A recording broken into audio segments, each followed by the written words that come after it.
Meaning of 14th. 14th. 14th. 14th. 14th.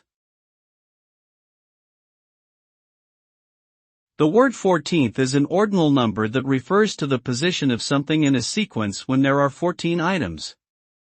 It is formed by adding the suffix th to the cardinal number 14.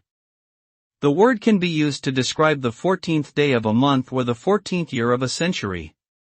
In general, this word has connotations of numerical order and progression, as well as marking a specific point in time or sequence. Its use is common in both formal and informal contexts, especially in written English.